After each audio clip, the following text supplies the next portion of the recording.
Hey, what's going on? So today I'm going to be showing you how to replace the battery on a Samsung Galaxy Tab 2. This is the 10.1 inch and this particular model is the P5110.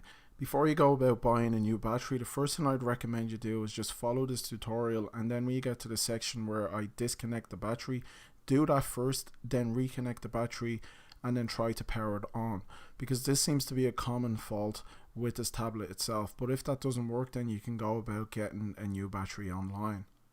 And if it does turn out that you do need to get a new battery, you can easily pick this up on Amazon or eBay. I got this particular one on eBay for around €17. Just to make things a little bit easier, I'd also recommend you get a mobile phone repair tool set on Amazon or eBay as well. You're only going to really need the Phillips head screwdriver and a plastic pry tool, but these are very inexpensive anyway. Okay, so the first thing you want to do is turn off the tablet itself. You don't want to be messing around with any electronics with the tablet still powered on. So once you have that done, you can now replace the battery. Okay, so the first thing you want to do before taking off the battery is actually remove the back cover, and it's the only way you're going to get to the battery itself. Now I know it does seem like the tablet doesn't come off on the back, but it actually does. You just have to wedge the plastic pry tool into the edges and the corners. I would definitely recommend you start from the corners because it's the easiest point, and once you have those off, you'll be able to then pry off the rest of the back cover. Now the frame itself on the screen, it's pretty sturdy, so you don't have to be too gentle, but do take some caution as well so you don't make any further damages to the screen or to the back cover. But aside from that, yeah, you just have to keep prying into the corners, and then eventually the back cover itself will come off. So you should be able to see the battery at this point. It is held on by 10 screws, so you're going to need the Phillips head screwdriver to get them off, and it's also lying underneath 4 connectors, one of which is actually attached to the battery itself. So what you're going to need to do is just peel back these plastic tabs. They don't really mean any significant difference at all whether you lose them, so don't worry too much about them.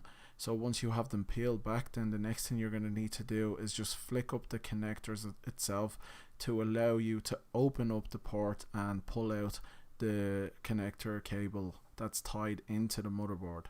Make sure you only take off the 3 flex cable connectors. We'll take off the battery connector after we've taken off the screws. And here's a closer look at the connectors, and as you can see, the plastic tabs are facing upwards. And then the next thing to do is just take off the screws that's securing the battery down in place. Here's a good tip: just get some sticky paper, maybe double-sided tape, place that down beside you, and then once you take off the screws, you can just place it on top of the sticky paper to avoid losing them. And once you have them off, you should have exactly 10 screws lined up beside each other. And now we can take out the battery connector. You can simply use the pry tool to pop out the left and the right side of the connector itself. Now, as I mentioned before, I do recommend you disconnect the battery connector, then reconnect it, try to power on the device and see if that helps.